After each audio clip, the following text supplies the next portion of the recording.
ತಮಗೆಲ್ಲರಿಗೂ ಅಂತರ್ಮುಖ ಆತ್ಮ ಧ್ಯಾನಾಭ್ಯಾಸ ತರಗತಿಗೆ ಆದರದ ಸ್ವಾಗತ. ಮಂಗಲಾಚರಣ. ಓಂಕಾರಂ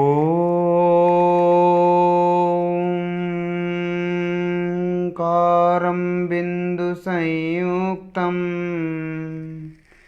ನಿತ್ಯಂ ಧ್ಯಾಯಂತಿ ಯೋಗಿನಃ ಕಾಮದಂ ಮೋಕ್ಷದಂ ಚೈವ ಓಂಕಾರಾಯ ನಮೋ ನಮಃ. ಆತ್ಮಸ್ವರೂಪವ ತಿಳಿಯದೆನಾ ಪಡೆದೆನು ದುಃಖ ಅನಂತವನು, ತಿಳಿಸಿದರೂ ಆ ಸ್ವರೂಪವನು ಶ್ರೀ ಸದ್ಗುರು ಭಗವಂತರು. ನಮಿಸುವೆ ಆತ್ಮ ದೇವನಿಗೆ, ಅವನು ಸಿದ್ಧ ಸಮಾನನು. ಇದೇ ನನ್ನ ಇಷ್ಟ ಪ್ರಭು, ಶುದ್ಧಾತ್ಮನೇ ನಿಜ ಭಗವಾನನು. ಸಿದ್ಧಾತಮವಿದೆ ನನ್ನಯ ಹೆಸರು, ಸಂವೇದನ ಒಂದೇ ನನ್ನಯ ಕೆಲಸ. ಆತ್ಮ ಪ್ರದೇಶವು ನನ್ನ ನಿವಾಸವು, ದೊರೆಯುವುದಲ್ಲಿ ಪೂರ್ಣ ಆರಾಮವು. ಭವ ದುಃಖದಿ ಭಯಭೀತನ, ಬಯಸುವೆ ನಿಜ ಕಲ್ಯಾಣವನು. ಮಾಡುವೆ ಆತ್ಮನ ದರ್ಶನವ, ಪಡೆಯುವೆ ಪದ ನಿರ್ವಾಣವನು. ಪಡೆಯುವೆ ಪದ ನಿರ್ವಾಣವನು. ಶಾಂತಿಯಿಂದ ಕೂತ್ಕೊಳ್ಳಿ. ಎರಡೂ ಕೈಗಳನ್ನು ಜೋಡಿಸಿ. ಅಂತರ್ಮುಖ ಮಾರ್ಗವನ್ನು ತಿಳಿಸಿಕೊಟ್ಟ ಪಂಚಪರಮೇಷ್ಠಿಗಳಿಗೆ, ದ್ವಾದಶಾಂಗ ಜಿನವಾಣಿ ಜಗನ್ಮಾತೆ ಸರಸ್ವತೀ ದೇವಿಗೆ ಅನಂತ ನಮನಗಳನ್ನು ಸಲ್ಲಿಸಿ, ಪಾದದಿಂದ ನೆತ್ತಿವರೆಗೆ ನಿಜ ಶುದ್ಧಾತ್ಮ ದ್ರವ್ಯನಿಗೂ ಕೂಡ, ನಿಜ ಶುದ್ಧಾತ್ಮ ದೇವನಿಗೂ ಕೂಡ ಪಾದದಿಂದ ನೆತ್ತಿವರೆಗೆ ವಂದಿಸಿ ಇವತ್ತಿನ ಅಂತರ್ಮುಖ ಧ್ಯಾನಾಭ್ಯಾಸವನ್ನು ಪ್ರಾರಂಭ ಮಾಡೋಣೆಂಬ ಭಾವಿಸುತ್ತಾ, ಶಾಂತಿಯಿಂದ ಕೂತ್ಕೊಳ್ಳಿ. ಯಾವ ವಿಚಾರ ಚಿಂತೆ ಇಲ್ಲ. ಪಾದದಿಂದ ನೆತ್ತಿವರೆಗೆ ಎಲ್ಲೆಲ್ಲಿ ನಾನು ಎಂಬ ಅನುಭವ ಆಗುತ್ತೆ ಅಲ್ಲಲ್ಲಿ ಮನಸ್ಸಿಡಿ. ಅದು ಶುದ್ಧಾತ್ಮ, ಅದು ಪರಮಾತ್ಮ, ಅದು ಸಿದ್ಧಾತ್ಮ, ಅದು ನಾನು. ಪಾದದಿಂದ ನೆತ್ತಿವರೆಗೆ ನಾನು ಎಂಬ ಅರಿವು, ಸಂವೇದನ, ಫೀಲಿಂಗ್, ನಾನು ಎಂಬ ಅಸ್ತಿತ್ವ ಅನುಭವ ಮಾಡಿ ಪಾದದಿಂದ ನೆತ್ತಿವರೆಗೆ.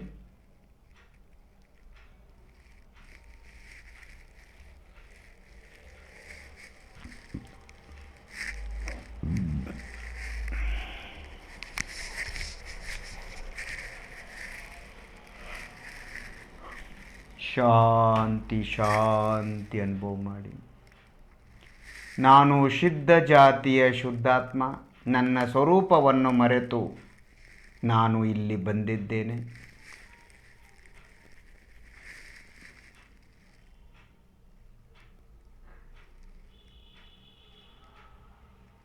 ಜಡ ಶರೀರದಲ್ಲಿ ಎಲ್ಲೆಲ್ಲಿ ನಾನು ಎಂಬ ಅಸ್ತಿತ್ವ, ನಾನು ಎಂಬ ಅನುಭವ, ನಾನು ಎಂಬ ಅರಿವು, ನಾನು ಎಂಬ ಅನಿಸಿಕೆ, ನಾನು ಎಂಬ ಫೀಲಿಂಗ್ ಇದೆ, ಅಲ್ಲೆಲ್ಲ ಆತ್ಮ ಇದ್ದಾನೆ. ಅವನೇ ಆತ್ಮ. ಅದನ್ನು ಅಜ್ಞಾನಿ ಜೀವ ಶರೀರವೆಂದು ತಿಳಿದು ಅದನ್ನು ತಿರಸ್ಕಾರ ಮಾಡ್ತದೆ. ಆತ್ಮ ನಾನು ಎಂಬ ಅನುಭವ ರೂಪದಲ್ಲಿ, ನಾನು ಎಂಬ ಫೀಲಿಂಗ್ ಅರಿವು ರೂಪದಲ್ಲಿ, ನಿಗೋಧದಿಂದ ನರಕದಿಂದ ಹಿಡಿದು ಸಿದ್ಧ ಪರಮಾತ್ಮರವರೆಗೆ ಎಲ್ಲರಿಗೂ ಆತ್ಮ ಅವರವರಿಗೆ ಅನುಭವ ಆಗ್ತಾ ಇದೆ. ಇದು ನಾನು, ನನ್ನದು, ನಾನು, ನನ್ನದು, ನಾನೇ ನನ್ನದು, ನನ್ನದೇ ನಾನು. ನಿಮ್ಮ ಮನಸ್ಸನ್ನು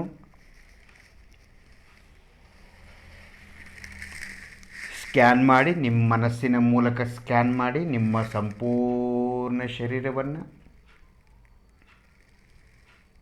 ಪಾದದಿಂದ ನೆತ್ತಿವರೆಗೆ ಮನಸ್ಸನ್ನು ಓಡಾಡಿಸಿ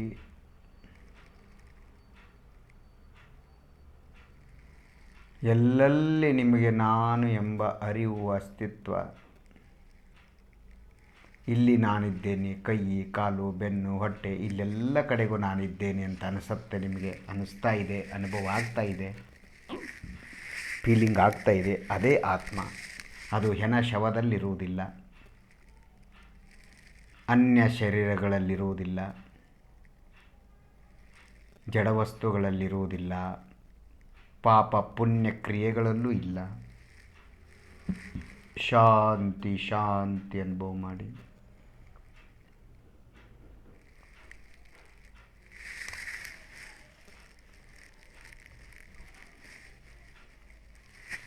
ಕೇವಲ ನಾನು ಎಂಬ ಅನುಭವ. ಭಕ್ತಿಯಿಂದ ಶ್ರದ್ಧೆಯಿಂದ ಅಭ್ಯಾಸ ಮಾಡಿ.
ಶಾಂತಿ ಶಾಂತಿ ಅನುಭವ ಮಾಡಿ.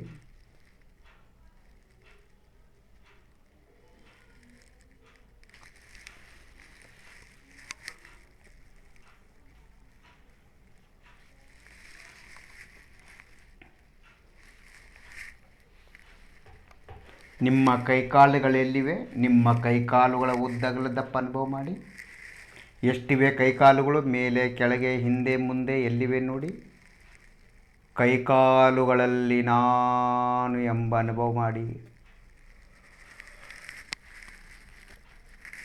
ಜಡ ಕೈಕಾಲುಗಳಲ್ಲಿ ನಿಮ್ಮ ಅಸ್ತಿತ್ವ ಇದೆ ನೋಡಿ.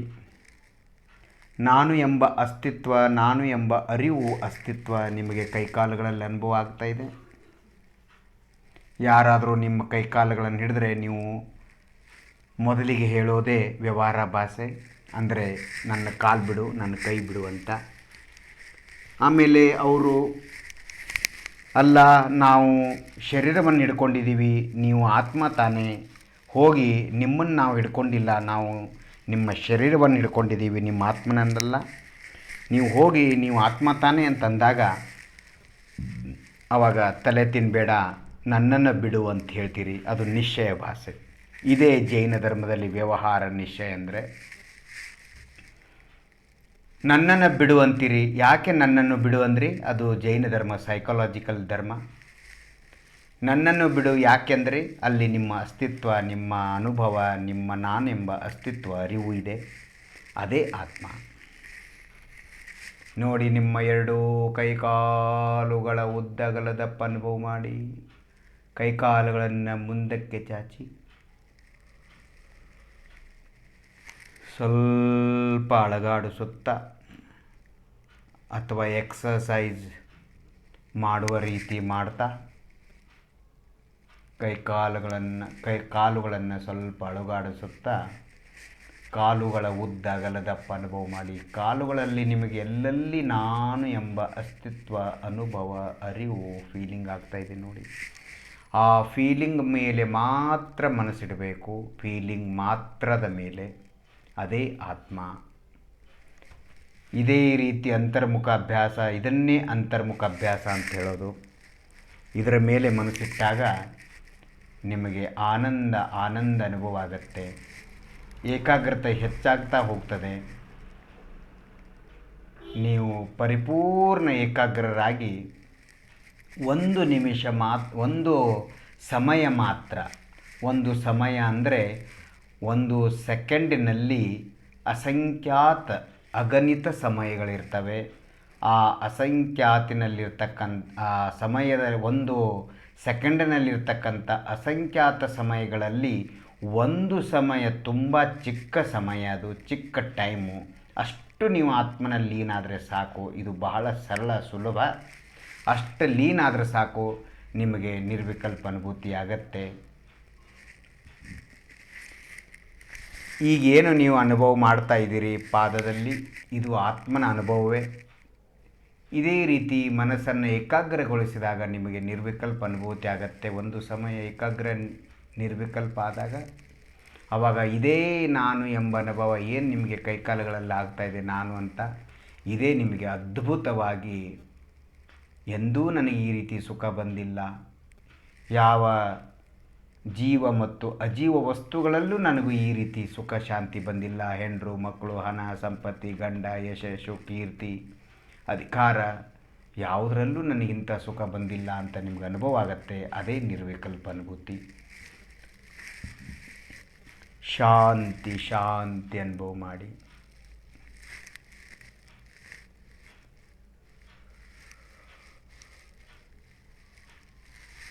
ಆನಂದ ಆನಂದ ಆನಂದ ಆನಂದ.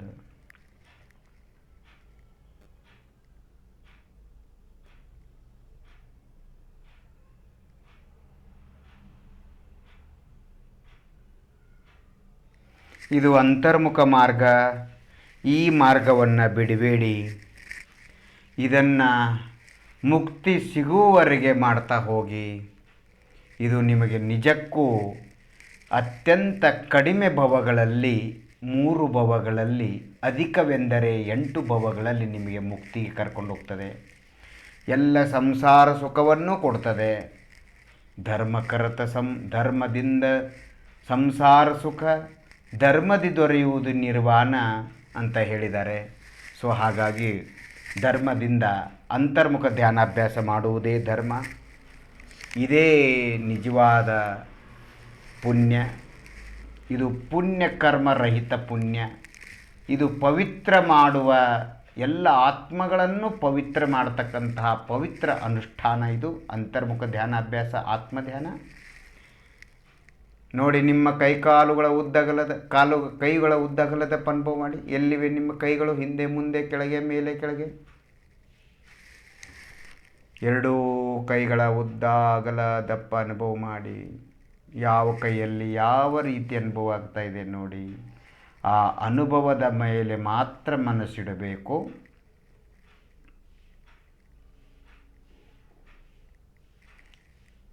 ಅದರಲ್ಲಿ ಏನಾದರೂ ದುಃಖದ ವೇದನೆ ಆಗ್ತಾಯಿದ್ರೆ ಅದನ್ನು ಬಿಟ್ಟು ಬಿಡಿ, ಅದು ಕರ್ಮದ ಉದಯ. ಅಲ್ಲಿ ಸುಖಾನುಭೂತಿ ಆಗ್ತಿದ್ರೆ ಅದು ನಮ್ಮ ಸಹಜ ಸ್ವರೂಪ, ನಮ್ಮ ಸಹಜ ಸುಖ ಗುಣ. ಅದು ಕರ್ಮದ ಉದಯದಿಂದ ಆಗ್ತಕ್ಕಂಥ ಸುಖ ಅಲ್ಲ. ನಮ್ಮ ಕಾಲ್ಪನಿಕ ಸುಖ ಇದೆ ನೋಡಿ, ಅದು ಕರ್ಮ ಉದಯದಿಂದ ಆಗ್ತಕ್ಕಂಥದ್ದು.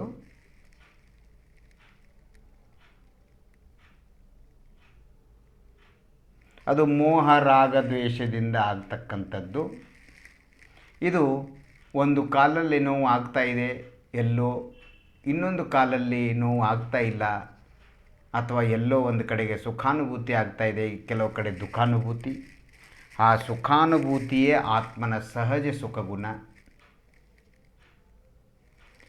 ಜಗತ್ತಿನಲ್ಲಿ ಯಾವುದೂ ರೋಗಿಗೆ ಕೇವಲ ದುಃಖ ಅನುಭೂತಿ ಆಗಲ್ಲ. ಎಷ್ಟೇ ದೊಡ್ಡ ಭಯಂಕರ ರೋಗವಿದ್ದರೂ ಕೂಡ ಶರೀರದ ಒಂದು ಭಾಗದಲ್ಲಿ ದುಃಖ ಇದ್ದರೆ, ಎಲ್ಲ ಭಾಗದಲ್ಲೂ ದುಃಖ ಇದ್ದರೂ ಕೂಡ ಒಂದು ಭಾಗದಲ್ಲಿ ಎಲ್ಲೋ ಒಂಚೂರು ಸುಖಾನುಭೂತಿ ಅಲ್ಲಿ ಇದ್ದೇ ಇರುತ್ತೆ.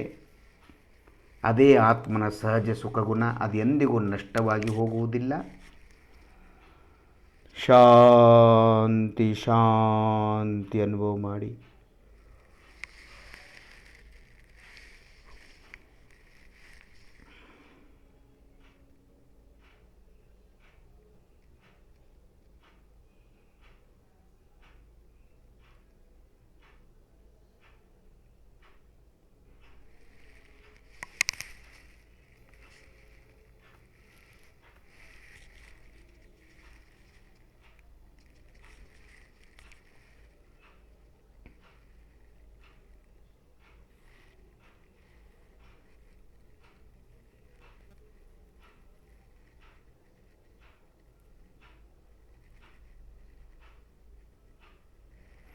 ನಿಮ್ಮ ಬೆನ್ನಿನ ಉದ್ದಗಲದ ಅನುಭವ ಮಾಡಿ. ಅನುಭವಕ್ಕೆ ಬರುವ ಬೆನ್ನು ಚೈತನ್ಯ ಬೆನ್ನು, ಜ್ಞಾನ ಬೆನ್ನು, ಅಶರೀರಿ ಬೆನ್ನು. ಅದು ಸಂವೇದನಾ ಫೀಲಿಂಗ್ ರೂಪ ಬೆನ್ನು, ಅರಿವು ಬೆನ್ನು. ಅದು ಜ್ಞಾನ ಸಂವೇದನ ಅರಿವು ರೂಪದ ಬೆನ್ನು. ಆದರೆ ಚರ್ಮದಿಂದ ರಕ್ತ ಮೂಳೆ ಮಾಂಸದಿಂದ ಮಾಡಿರ್ತಕ್ಕಂಥ ಬೆನ್ನು ಅದು ನಾನಲ್ಲ, ನನ್ನದಲ್ಲ. ಅದು ಶರೀರ, ಜಡ ಶರೀರ, ಬಹಿರಂಗ ಶರೀರ. ಅನುಭವವಾಗುವ ಬೆನ್ನು ಅದು ಅಂತರಂಗ ಶರೀರ. ಹಾಗಾಗಿ ನಮಗಿಲ್ಲಿ 2 ರೀತಿಯ ಶರೀರಗಳಿವೆ. ಒಂದು ಬಹಿರಂಗ ಶರೀರ, ಕಣ್ಣಿಗೆ ಕಾಣುತ್ತೆ ಆದರೆ ಅನುಭವ ಆಗುವುದಿಲ್ಲ. ಇನ್ನೊಂದು ಶರೀರ ಕಣ್ಣಿಗೆ ಕಾಣುವುದಿಲ್ಲ ಆದರೆ ಅನುಭವ ಆಗತ್ತೆ. ಅದೇ ನಮ್ಮ ಅಭ್ಯಂತರ ಅಂತರಂಗ ಶರೀರ, ಚೈತನ್ಯ ಶರೀರ. ಅದೇ ಸಿದ್ಧರಿಗೂ ಅರ್ಹಂತರಿಗೂ ಇರುವುದು. ನಾನು ಅರ್ಹಂತ ಸಿದ್ಧ ಸಮಾನನಾಗಿದ್ದೇನೆ. ಸಿದ್ಧ ಸಮಾನ ಸದಾ ಪದ ಮೇರೋ, ಸಿದ್ಧ ಸಮಾನ ಸದಾ ಪದ ಮೇರೋ. ನನ್ನ ಪದ, ನನ್ನ ಸ್ಥಾನಮಾನ ಸಿದ್ಧರಿಗೆ ಸಮಾನವಾಗಿದೆ. ನಾನು ಸಿದ್ಧ ಪರಮಾತ್ಮನಾಗಿದ್ದೇನೆ. ಮೊದಲು ನಾನು ಆತ್ಮ ಅಲ್ಲ ಪರಮಾತ್ಮ ಇದ್ದೇನೆಂದು ನಂಬಿಕೆ ಇಡಬೇಕು. ನಾನು ಪರಮಾತ್ಮ ಇದ್ದೇನೆ ಎಂಬ ಮೊದಲು ನಿಶ್ಚಯ ಮಾಡಬೇಕು. ಆಮೇಲೆ ಧ್ಯಾನ ಮಾಡಲು ಉತ್ಸಾಹ ಬರುತ್ತೆ, ಆಸೆ ಬರುತ್ತೆ. ನಾನು ಸಂಸಾರಿ ಇದ್ದೇನೆ, ನಾನು ಹೆಣ್ಣು, ನಾನು ಗಂಡು, ನಾನು ಪಾಪಾತ್ಮ, ನಾನು ಪುಣ್ಯಾತ್ಮ, ನಾನು ಶ್ರಾವಕ ಇದ್ದೇನೆ, ನಾನು ಮುನಿ ಇದ್ದೇನೆ, ನನಗೆ ಸಮ್ಯಕ್ ದರ್ಶನ ಆಗಿಲ್ಲ, ನಾ ಮಿಥ್ಯಾದೃಷ್ಟಿ ಇದ್ದೇನೆ, ನಾ ಸಮ್ಯಕ್ ದೃಷ್ಟಿ ಇದ್ದೇನೆ. ಈ ರೀತಿಯ ಯಾವ ಒಂದು ಅಹಂಕಾರ, ಹೀನತೆ, ಖಿನ್ನತೆ, ದೀನತೆ ಮತ್ತು ಅಹಂಕಾರ ಇರಬಾರದು. ಉಚ್ಚ ನೀಚ ಭಾವನೆ ಇರಬಾರ್ದು. ನಾನು ಆತ್ಮಸ್ವರೂಪ ಪರಮಾತ್ಮ ಸ್ವರೂಪನಾಗಿದ್ದೇನೆ. ಪಾದದಿಂದ ನೆತ್ತಿವರೆಗೆ ನಾನು ಅಸಂಖ್ಯಾತ ಪ್ರದೇಶ, ಅನಂತ ಶಕ್ತಿಗಳ ಪಿಂಡ, ಅಸಂಖ್ಯಾತ ಪ್ರದೇಶಗಳ ಸ್ವರೂಪನಾಗಿದ್ದೇನೆ. ನಾನು ಪರಮಾತ್ಮ. ಪಂಚಪರಮೇಷ್ಠಿಗಳಿಗೂ ಕೂಡ ಆರಾಧ್ಯ. ಪಂಚಪರಮೇಷ್ಠಿಗಳು ಕೂಡ ನನ್ನ ಆರಾಧನೆ ಮಾಡ್ತಾರೆ. ಅಂತಹ ಆತ್ಮ, ಸಿದ್ಧಾತ್ಮ, ಶುದ್ಧಾತ್ಮ, ಪರಮಾತ್ಮ ನಾನಿದ್ದೇನೆ. ಈ ರೀತಿ ತಿಳ್ಕೊಂಡಾಗ ನನ್ನ ಬೆಲೆ, ನನ್ನ ಮುಂದಿರ್ತಕ್ಕಂತಹ ಅನ್ಯ ಸಂಸಾರಿ ಜೀವಗಳ ಬೆಲೆ ನಮಗೆ ಗೊತ್ತಾಗುವುದು. ನಾವು ಎಲ್ಲರನ್ನೂ ಅಂತರಂಗ, ಅಭ್ಯಂತರ, ಸ್ವಸಂವೇದನ ಶರೀರದ ಮೂಲಕ ನೋಡಬೇಕು. ಎಲ್ಲರಲ್ಲೂ ನನ್ನಂತಹ ಸಂವೇದನೆ ಇದೆ, ಎಲ್ಲರಲ್ಲೂ ನನ್ನಂತಹ ಫೀಲಿಂಗ್ ಇದೆ, ನಾನು ಎಂಬ ಅನುಭವ. ಅದೇ ಆತ್ಮ. ಈ ರೀತಿ ತಿಳಿದಾಗ ನಾವು ಎಲ್ಲ ಜೀವಗಳನ್ನು ಪರಮಾತ್ಮ ಆತ್ಮ ಅಂತ ತಿಳಿದಾಗ ನಮಗೆ ಯಾವ ಜೀವಗಳ ಮೇಲೆ ರಾಗದ್ವೇಷ ಬರುವುದಿಲ್ಲ. ಶಾಂತಿ ಶಾಂತಿ ಅನುಭವ ಮಾಡಿ.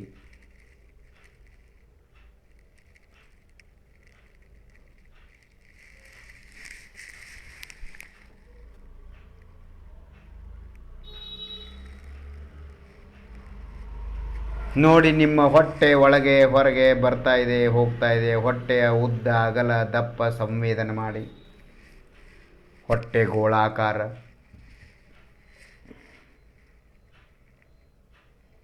ಹೊಟ್ಟೆ ಎಷ್ಟು ಸಾರಿ ಒಳಗೆ ಹೊರಗೆ ಹೋಗುತ್ತೆ, ಬರುತ್ತೆ, ಸಂವೇದನೆ ಆಗುತ್ತೆ ನೋಡಿ.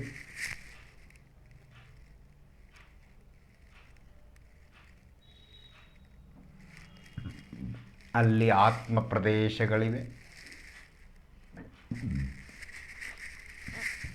ಹೊಟ್ಟೆಗೆ ಕಾಣುವ, ಕಣ್ಣಿಗೆ ಕಾಣುವ ಹೊಟ್ಟೆ ನಾನಲ್ಲ, ನನ್ನದಲ್ಲ. ಅದರೊಳಗೆ ಸಂವೇದನ ಅಸ್ತಿತ್ವ ಮಾತ್ರ ನಾನಿದ್ದೇನೆ. ಆನಂದ ಆನಂದ ಶಾಂತಿ, ಯಾವ ವಿಕಲ್ಪವೂ ಇಲ್ಲ.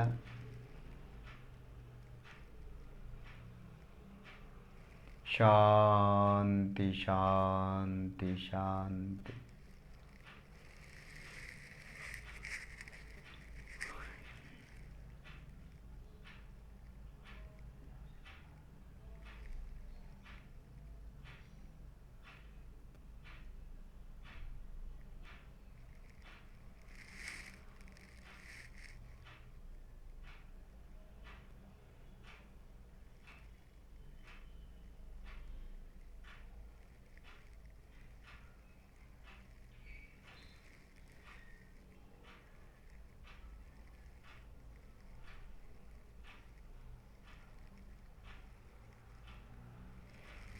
ಬೇಕಾದರೆ ಹೊಟ್ಟೆ ಮೇಲೆ ಕೈ ಆಡಿಸ್ಬೋದು.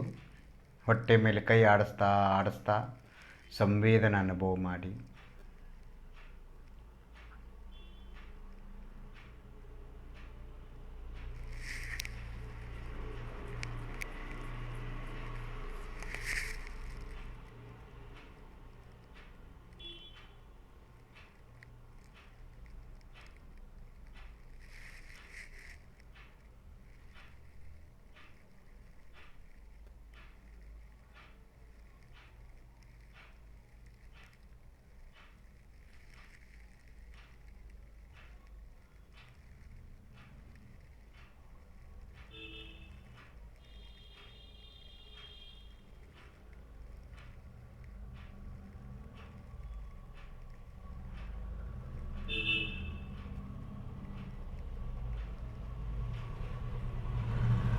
ನಿಮ್ಮ ವಕ್ಷಸ್ಥಳದ ಉದ್ದಗಲದಪ್ಪ ಅನುಭವ ಮಾಡಿ. ವಕ್ಷಸ್ಥಳ, ಸಂಪೂರ್ಣ ವಕ್ಷಸ್ಥಳದ ಅನುಭವ ಮಾಡಿ.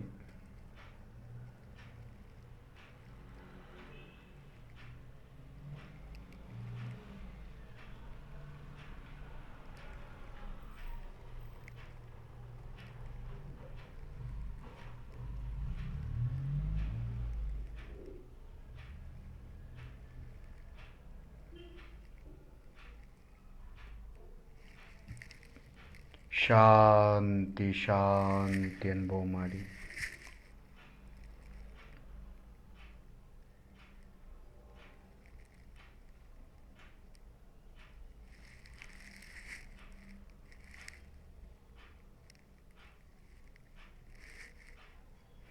ನಿಮ್ಮ ಕಾಲಿನ ಮತ್ತು ಕೈಗಳ ಬೆರಳುಗಳನ್ನೆಳಗಾಡಿಸಿ ಬೆರಳಿನ ಮೇಲೆ ಮಾತ್ರ ಮನಸ್ಸಿಡಬೇಕು.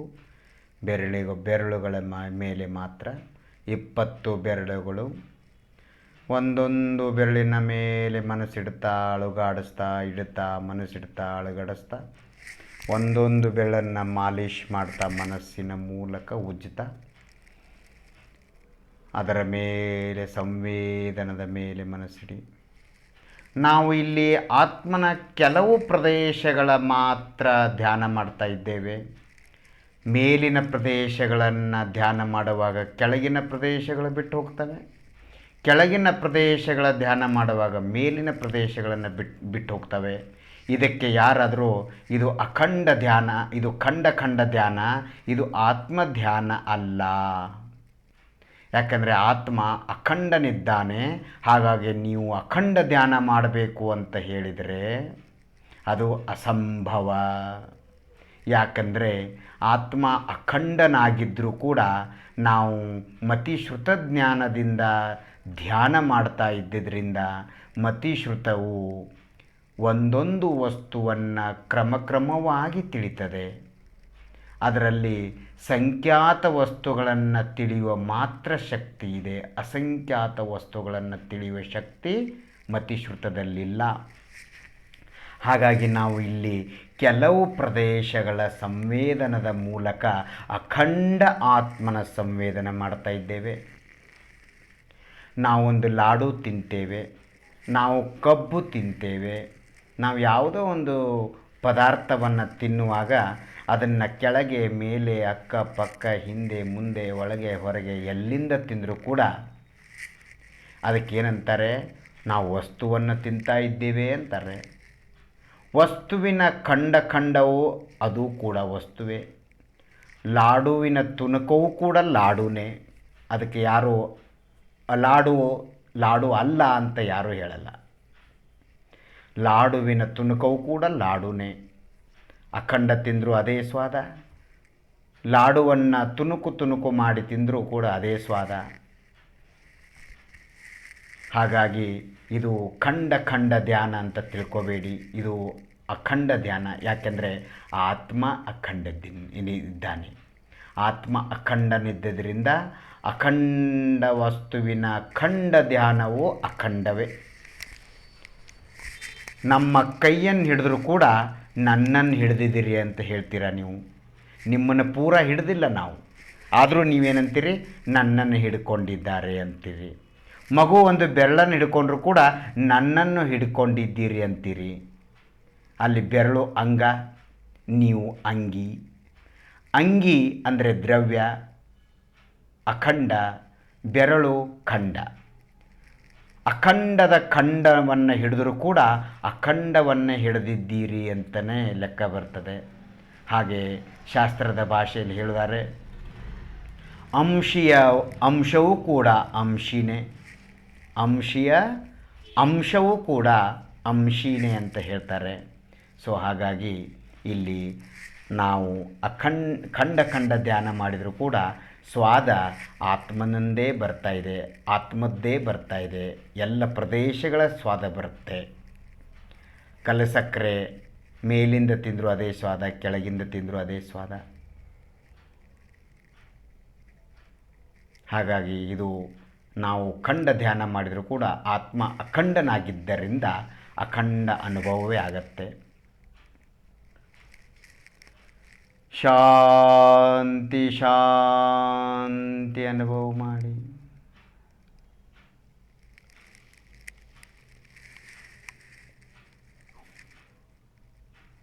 ಒಂದೊಂದು ಬೆರಳನ್ನು ಅಲುಗಾಡಿಸಿ ಒಂದೊಂದು ಬೆರಳಿನ ಮೇಲೆ ಮನಸ್ಸಿಡಿ.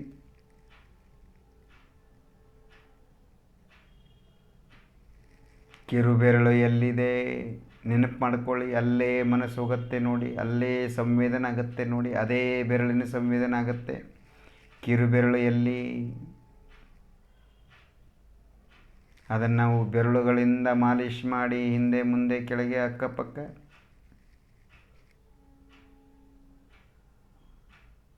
ಉಂಗುರು ಬೆರಳು,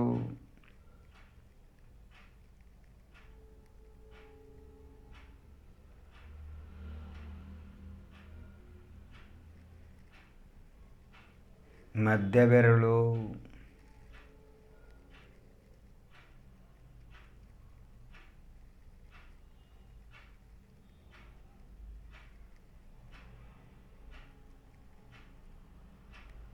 ತೋರ್ಬೆರಳು,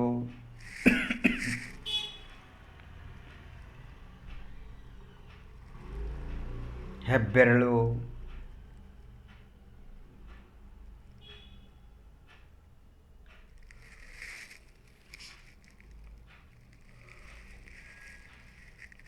ಶಾಂತಿ ಶಾಂತಿ ಅನುಭವ ಮಾಡಿ. ಬಲಗೈ 5 ಬೆರಳುಗಳನ್ನು ಮಾತ್ರ ಅಲುಗಾಡಿಸಿ, ಬಲಗೈ ಬೆರಳುಗಳನ್ನು ಅಲುಗಾಡಿಸಿ 5 ಒಟ್ಟಿಗೆ. ಮುಷ್ಟಿ ಕಟ್ಟಿ ಸಡಿಲು ಬಿಡಿ, ಮುಷ್ಟಿ ಕಟ್ಟಿ ಸಡಿಲು ಬಿಡಿ.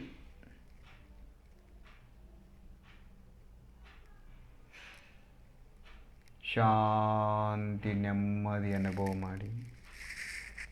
ಈಗ ಎಡಗೈ ಬೆರಳುಗಳು ಮಾತ್ರ. ಮುಷ್ಟಿ ಕಟ್ಟಿ ಸಡಿಲು ಬಿಡಿ, ಮುಷ್ಟಿ ಕಟ್ಟಿ ಸಡಿಲು ಬಿಡಿ.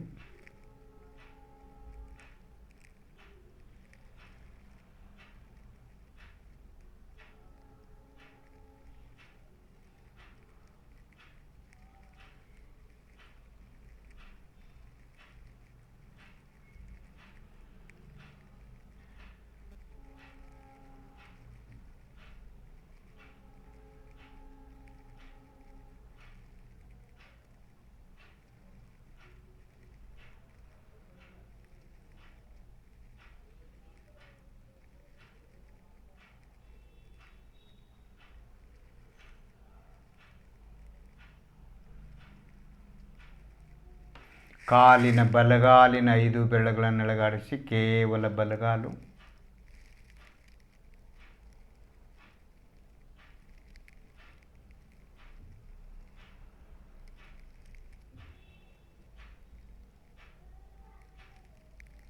ಬೆರಳುಗಳನ್ನು ಟೈಟ್ ಮಾಡಿ ಲೂಸ್ ಬಿಡಿ.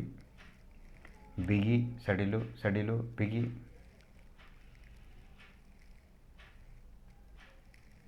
ಈಗ ಎಡಗಾಲು. ಕೇವಲ ಎಡಗಾಲಿನ ಬೆರಳುಗಳನ್ನು ಎಳೆಗಾಡಿಸಿ ಒಟ್ಟಿಗೆ ಅನುಭವ ಮಾಡಿ. ಶಾಂತಿ ಶಾಂತಿ ಅನುಭವ ಮಾಡಿ.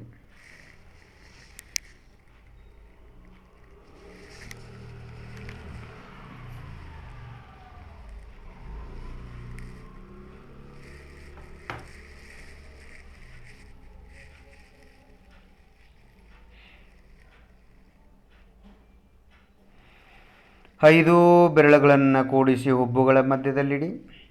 ಹುಬ್ಬುಗಳ ಮಧ್ಯದಲ್ಲಿ ವಿಶೇಷ ಆನಂದ ಸಂವೇದನ ಅನುಭವ ಮಾಡಿ. ಕೇವಲ ಹುಬ್ಬುಗಳ ಮಧ್ಯ.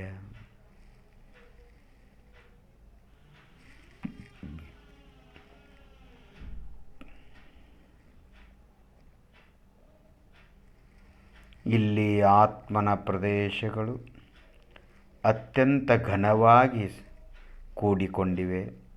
ಅತ್ಯಂತ ಹೆಚ್ಚಿನ ಪ್ರಮಾಣದಲ್ಲಿ ಕೂಡಿಕೊಂಡಿವೆ. ಇಲ್ಲಿ ವಿಶೇಷವಾದ ಸಂವೇದನ, ಬಡಿತ ಮಿಡಿತ, ನಾನು ಎಂಬ ಅಸ್ತಿತ್ವ ಇದೆ. ಇಲ್ಲಿ ಮನಸ್ಸಿಡುವುದರಿಂದ ಬೇಗ ಏಕಾಗ್ರತೆಯಾಗಿ ಬೇಗ ನಿರ್ವಿಕಲ್ಪ ಅನುಭೂತಿ, ಧ್ಯಾನ ಸಿದ್ಧಿಯಾಗತ್ತೆ.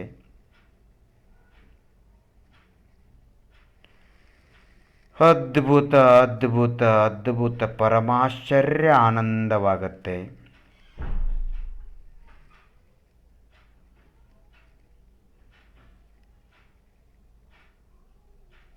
ಈಗ ಎರಡೂ ಹಸ್ತಗಳನ್ನು ಕಣ್ಮೇಲಿಟ್ಕೊಳ್ಳಿ. ನಿಧಾನಕ್ಕೆ ಕಣ್ಣನ್ನು ತೆರೆಯಿರಿ. ಬೆಳಕು ಹೊರಗಡೆ, ಬೆಳಕು ಒಳಗಡೆ ಬರದಂತೆ 5 ಬೆರಳುಗಳನ್ನು ಕೂಡಿಸಿ ಹಸ್ತದ ಮಧ್ಯಭಾಗವನ್ನು ಮಾತ್ರ ಕಣ್ಮೇಲಿಡಬೇಕು. ಬೆರಳು ಹಣೆಯ ಮೇಲೆ ತಲೆಯವರೆಗೆ ಹೋಗಿರಬೇಕು, ಮೇಲಕ್ಕೆ.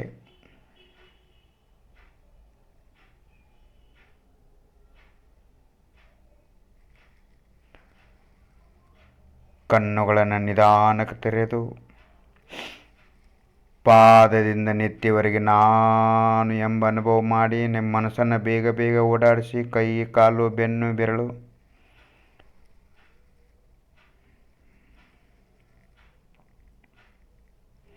ನಿಮ್ಮ ಆಭ್ಯಂತರ ಅಂತರಂಗ ನಾನೆಂಬ ಅನುಭವ ಶರೀರವನ್ನು ಸ್ಕ್ಯಾನ್ ಮಾಡಿ.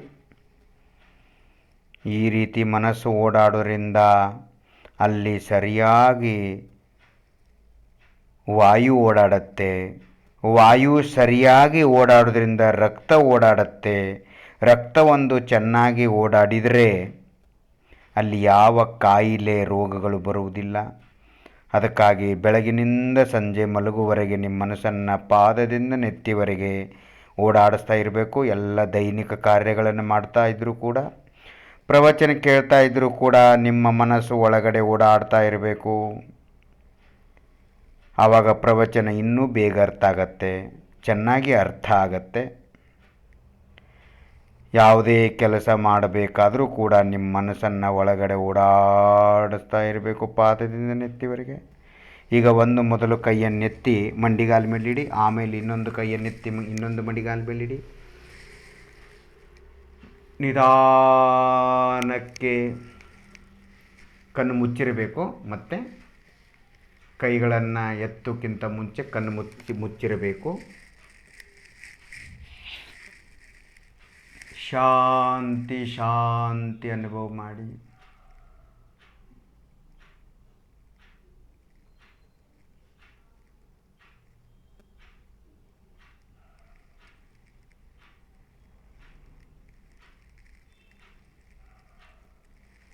ನಿಧಾನಕ್ಕೆ ಕಣ್ತೆಗಿರಿ. ಈಗ ಕಣ್ತೆರೆದು ನಿಮ್ಮ ಜಡ ಶರೀರವನ್ನು ನೋಡಿ. ಓಹೋ, ಇಷ್ಟೊತ್ತು ನಾನು ಅಂತರ್ಮುಖ ಧ್ಯಾನಾಭ್ಯಾಸ ಮಾಡಿದೆ, ಜಡ ಶರೀರ ಇತ್ತಾ? ನನಗೇನಾದರೂ ಜಡ ಶರೀರ ಅನುಭವಕ್ಕೆ ಬಂತ? ಈಗ ಇಲ್ಲ. ನನಗೆ ನಾನು ಎಂಬ ಅನುಭವ ಆಯಿತು ಅಷ್ಟೇ, ಬಿಟ್ಟರೆ ಇನ್ನೇನು ನನಗೆ ಅನುಭವಕ್ಕೆ ಬಂದಿಲ್ಲ. ರಾಗದ್ವೇಷಗಳು ಬಂದಿಲ್ಲ, ಪುಣ್ಯ ಪಾಪ ಕ್ರಿಯೆಗಳು ಬಂದಿಲ್ಲ, ಯಾವ ನೆಂಟರು ಪರಿವಾರವೂ ಇಲ್ಲ. ಶಾಂತಿ ಶಾಂತಿ ಅನುಭವ ಆಯಿತು. ಯಾವ ವಿಕಲ್ಪವೂ ಬರಲಿಲ್ಲ. ಇದು ಸಂವರ ತತ್ವ. ನಿಮ್ಮ ಮನಸ್ಸು, ನಿಮ್ಮ ಅಭ್ಯಂತರ ಶರೀರ ಮತ್ತು ಅಂತರಂಗ ಶರೀರ, ನಿಮ್ಮ ಬಹಿರಂಗ ಶರೀರ, ಎರಡೂ ಶರೀರಗಳು ಮತ್ತು ಮನಸ್ಸು ಕೂಡ ಮೂರೂ ಹಗುರಾಯಿತು. ಸ್ವಲ್ಪ ಕರ್ಮ ನಷ್ಟ ಆಗಿದ್ದರಿಂದ ನಿರ್ಜರ ತತ್ವ ಇದು. ಆನಂದ ಅನುಭವ ಮಾಡಿದ್ರಿ. ಆತ್ಮಪ್ರದೇಶದ ಮೇಲೆ ಮನಸ್ಸಿಟ್ರಿ, ಇಟ್ಟಿದ್ದೀರಿ. ಇದು ಮೋಕ್ಷ ತತ್ವ. ಪಾದದಿಂದ ನೆತ್ತಿವರೆಗೆ ನಾನು ಎಂಬ ಅನುಭವ ಆಗ್ತಾ ಇದೆ. ಫೀಲಿಂಗ್ ಆಗ್ತಾ ಇದೆ. ಇದು ಜೀವತತ್ವ. ಈ ರೀತಿ ಸಪ್ತತತ್ವಗಳ ಅನುಭವ ಆಗುತ್ತೆ ನಮಗೆ. ರಾಗದ್ವೇಷಗಳ ಅನುಭವ ಆಗಲಿಲ್ಲ. ಹಾಗಾಗಿ ರಾಗದ್ವೇಷ ಆಶ್ರವ ತತ್ವದ ಅನುಭವ ಆಯಿತು. ಅಂದರೆ ಯಾವ ರಾಗದ್ವೇಷಗಳು ನಮ್ಮ ಸಂವೇದನಕ್ಕೆ ಬರಲಿಲ್ಲ. ಸಂವೇದನಕ್ಕೆ ಬರೆದಿದ್ರೂ ಕೂಡ ಆಶ್ರವ ತತ್ವ ಇಲ್ಲಿ ಅನುಭವ ಆಗಲಿಲ್ಲ. ಈ ರೀತಿ ತಿಳ್ಕೊಳ್ಳೋದು ಕೂಡ ಆಶ್ರವ ತತ್ವದ ಅನುಭವವೇ ಹೌದು. ಅದರಿಂದ ದುಃಖ ಆಗಲಿಲ್ಲ, ಸುಖವೂ ಆಗಲಿಲ್ಲ. ಅದು ಬಂಧ ತತ್ವ. ಅದೂ ಕೂಡ ನಮಗೆ ಕರ್ಮ ಬಂದಾಗಲಿಲ್ಲ. ಹಗುರಾಯಿತು ಮನಸ್ಸು, ರಿಲ್ಯಾಕ್ಸ್ ಆಯಿತು, ಶಾಂತಿ ನೆಮ್ಮದಿ ಆಯಿತು, ಹೆಚ್ಚಾಯಿತು, ವೃದ್ಧಿ ಆಯಿತು. ಈ ರೀತಿ ಸಪ್ತತತ್ವಗಳ ಅನುಭವ ಆಗ್ತದೆ ನಮಗೆ. ಆಶ್ರವ ಬಂದಂತೂ ನಾವು ಬಹಿರ್ಮುಖ ಇದ್ದಾಗ ಅನುಭವ ಆಗೇ ಆಗತ್ತೆ. ಅಂತರ್ಮುಖ ಆದಾಗ ಇವೆರಡು ಅನುಭವ ಆಗುವುದಿಲ್ಲ. ಅಲ್ಲಿ ಏನಿದ್ರೂ ನಾನು, ನನ್ನ ದ್ರವ್ಯ, ನನ್ನ ಶುದ್ಧ ಪರ್ಯಾಯಗಳ ಅನುಭವ ಆಗ್ತದೆ. ಅದು ಆಂಶಿಕ ಪರ್ಯಾಯ ಶುದ್ಧವಾಗಿದ್ದರೂ ಕೂಡ ಪರವಾಗಿಲ್ಲ. ಈ ರೀತಿ ಅಂತರ್ಮುಖ ಮಾರ್ಗವನ್ನು ದೇವಶಾಸ್ತ್ರ ಗುರುಗಳು ಹೇಳಿದ್ದಾರೆ. ಜಗನ್ಮಾತೆ ದ್ವಾದಶಾಂಗ ಜಿನವಾನಿ ಸರಸ್ವತಿ ಹೇಳಿದ್ದಾರೆ. ಅವರಿಗೆಲ್ಲ ಅನಂತ ನಮನಗಳನ್ನು, ಸಾಷ್ಟಾಂಗ ನಮನಗಳನ್ನು ಸಲ್ಲಿಸಿ ನಿಜಾತ್ಮ ದ್ರವ್ಯ, ನಿಜ ಪರಮಾತ್ಮನಿಗೂ ಕೂಡ ಪಾದದಿಂದ ನೆತ್ತಿವರೆಗೆ ನಮಸ್ಕರಿಸಿ ಇವತ್ತಿನ ಅಂತರ್ಮುಖ ಧ್ಯಾನಾಭ್ಯಾಸವನ್ನು ಇಲ್ಲಿಗೆ ಪೂರ್ಣಗೊಳಿಸುತ್ತೇನೆಂದು ಭಾವಿಸುತ್ತಾ, ಓಂ ಶಾಂತಿ ಶಾಂತಿ ಶಾಂತಿ.